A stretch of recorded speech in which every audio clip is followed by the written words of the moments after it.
Alright guys, welcome back to my channel. Here's your boy Forex Noipi. Kamusta mga kanoypi? Alright, first and foremost, before we get to our topic for today, I wanted to thank you to all the new subscribers that had fun with my previous videos. If bago kayo sa channel na to, please hit subscribe and hit the notification bell na rin para updated kayo on all the latest videos. And to those that had already been subscribing or had subscribed in my channel, please share if you find this helpful. Alam ko marami tayong mga tao that does not know a lot about Forex and at the same time wanted to earn income, additional income as they go along. This is one source of it. And share nyo lang guys para sabay-sabay tayong kumikita. Okay, so what is our topic for today? Our topic for today is about Forex brokers. Okay? So, alam nyo guys, ang Forex, nagsisimula talaga yan sa mga broker. Kahit sa mga demo accounts lang. You wanted to get a demo account so that you can practice, you need to still have a broker. So ngayon, ipapakita ko lang sa inyo guys ang pinaka-importanting bagay to consider when you are selecting a broker.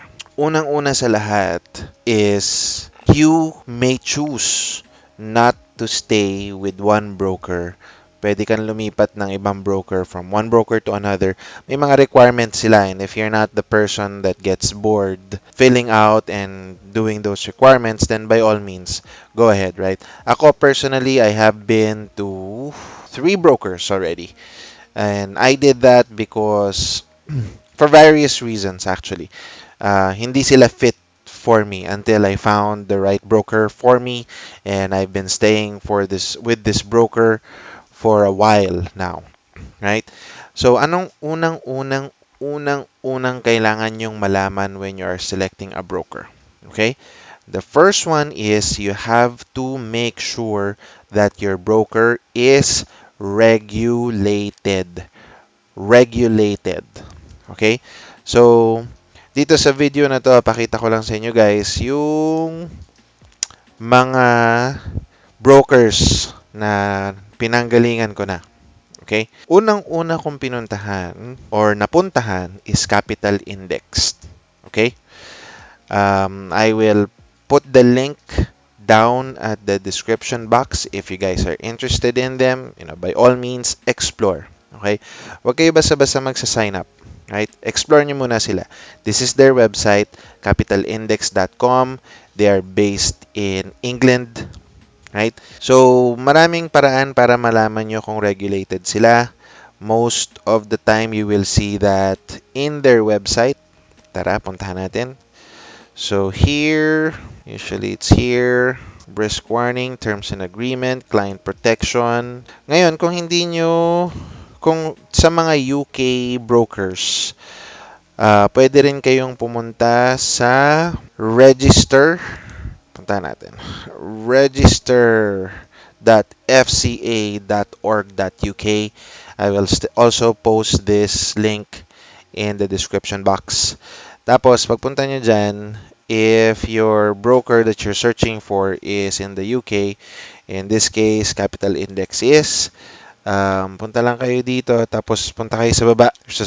There's a box in there, and type the broker's name. Sorry, here, firms, and then hit search. Ayan, okay. So ito, makikita nyo, Capital Index UK Limited, also known as, or previously known as, Capital Index UK, which is this. No longer registered as an appointed representative. Nagpalit kasi sila to Capital Index UK Limited. Before, they were just known as Capital Index Limited, and they changed, right? So, sa mga UK brokers, ito yung pwede nyong tingnan. This is a government site, register.fca.org.uk. Pero ang pinakamabilis na paraan para malaman nyo kung regulated ang isang broker is pumunta lang kayo sa wikifx.com. Papost ko din to sa description box at the bottom of the video. Tapos ito na yung titingnan natin, right? Pwede nating tingnan lahat ng mga brokers na nandito. So, just type in here, Capital Index. Alright, see? Nandito siya, Capital Index, and it says it's a regulated broker. Okay?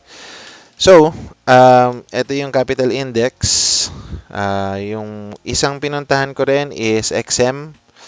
Hindi ko lang matanggal to kasi ayokong malagyan nila ng cookies ang aking computer. So, xm.com is their website.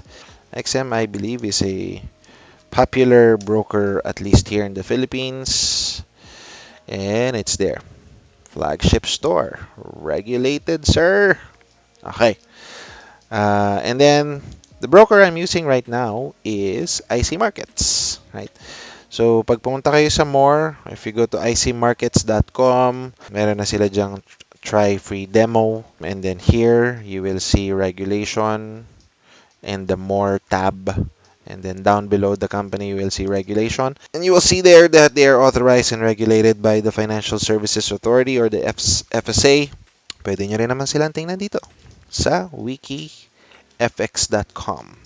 I see markets and tada, they are regulated. So, ano pa?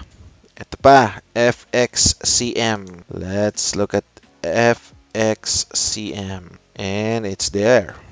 FXCM is also a regulated broker. They've been 15 to 20 years. IC Markets 10 to 15. XM 5 to 10 years. Capital Index 2 to 5 years. Okay? So, that's how you find out kung regulated ba ang isang broker or not. It's very important kasi they have protective measures, anti-scam, right? Ngayon, ano pa Forex Noipi? After I find the broker, what else should I consider? Well, you also have to consider the type of trader that you will be. Kung ikaw ba ay, if you have a lot of capital, maybe you can consider a broker that charges by commission, or you can consider a broker that has lower spreads. Okay? Ang spread, as I have mentioned on my previous videos, is the difference between the asking price and the bidding price. Look at that here. Okay, so again, tradingview.com is where I analyze my charts, but I execute my trades in MT4 platform. Alright, so ito yung logo ng Capital Index. Okay, kung mapapansin nyo, yung logo ng Capital Index at yung logo ng MT4 ko, right here, is the same. Right? Pero ang broker na gamit ko dito is IC Markets. Okay lang yon kasi when the history of me getting into Forex is me enrolling in a Forex trading school. It's a course that I took, and the name of the school is Learn to Trade. And they are in partnership with Capital Index. So that's why I got into them in the first place. Okay. And then I did further more research, and then I landed with IC Markets. Alright, so mga kanoypi, ito yun. When you look at the spread, it is the difference between the asking or the bid price and the asking price, right? So dito sa IC Markets, usually at this time of the day, early in the morning, market volatility is slow, so they charge a little bit more on their spreads. It is the way some of the brokers also protect their traders. Tataasin nila yung spread para hindi ka maenganyong mag-trade.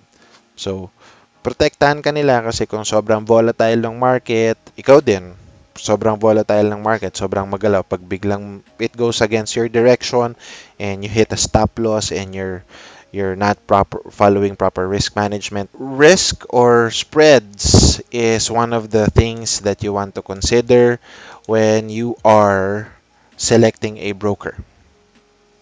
Okay? Ano pa mga Kanoy P? Um, so a lot of our brokers already follows or gives out trading tips, right? Nagbibigay sila ng market sentiments, right? And one of the most important things that I consider is if they give out market sentiments that make sense. Yung iba kasi super automated na lang ng binibigay nilang market sentiment na it doesn't make sense anymore. The last thing that I would recommend when you are selecting a broker is most importantly customer service. Right? Customer service. Ito si IC Market, if I go to their website, meron silang 24/7 support. Believe me, if I need something anytime, and I did that when I was exploring IC markets, ang bilis nilang sumagot. I'm not that I'm promoting them, right? But I loved it kasi ang bilis nilang sumagot. Kung makikita nyo, meron silang chat link here. Going to capital index, meron din.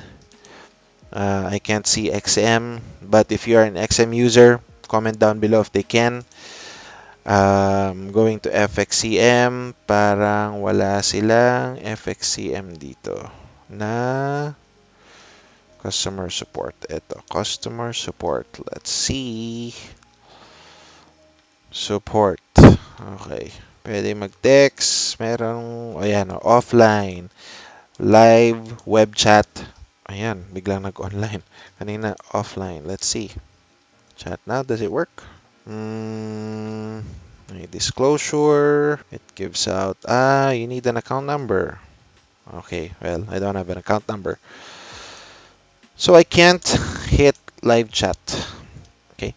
So, in essence, guys, again, Kanoypi, mahalaga na meron kayong 24/7 support sa mga broker nyo. Kasi, you'll never know if you have questions about your accounts. Okay? Tandaan nyo, your broker is what is holding your money. And if they will have updates in terms of their withdrawal or deposit security measures, you have to be updated, right? Okay, before we wrap up, I get this question a lot. Madali po bang mag-withdraw on your broker, right? So, kasi ganito yan mga Kanoypi. Okay sana na mabilis mag-withdraw, pero mas importante is your broker follows the anti-money laundering system. Okay? Kung ano yung ginamit mong account, kung saan ka nag-deposit, dapat your broker can only allow you to withdraw from the account that you used to deposit. Okay? Pag yung broker mo is allowing you to withdraw the money elsewhere, medyo I will stay off, even if they're regulated, right? Of course, you want to be a very good law-abiding citizen, and by law, money laundering is not a good act. Okay? So, ako, when I haven't encountered any yet, but I did hear that there are some brokers that allows that. A lot of the traders, okay sa kanila yon kasi madali nga naman mag-withdraw. I personally would prefer to follow rules and regulations, especially the law. So, no, nothing against those people. I just prefer it that way. IC markets does not allow you to withdraw um, from an account that you haven't used to put money on. Ngayon, what if I put money on two different accounts, right? Kung naglagay ako ng $1,000 from account A, tapos naglagay ako ng $500 from account B, chances are I will not be able to withdraw my entire 1,000 going to the account that I used to deposit $500. Okay? Ngayon, paano pag mas malaki na yung pera ko sa capital ko? That's okay. That's okay. You would still be able to withdraw. You just won't be able to withdraw all of your money at the same time. Okay? Again, if you wish to go with IC Markets or any other brokers, just chat them or get into an inquiry.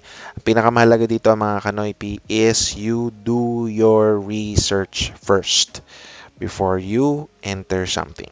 Okay? Parang ngayon, nandito kayo, nanonood kayo kasi you are interested about knowing Forex. Okay? Alright, mga kanoypi, that's all for today. I will see you guys on my next video. Please hit subscribe and the notification bell. And guys, check out the other videos I have that may be very beneficial for all of you. Okay? Um, and if you like the video, please share it out. Okay? So that we can help other Forex traders or aspiring Forex traders out there. Okay? Till next time mga kanoypi, safe trading and have a good day. Bye-bye.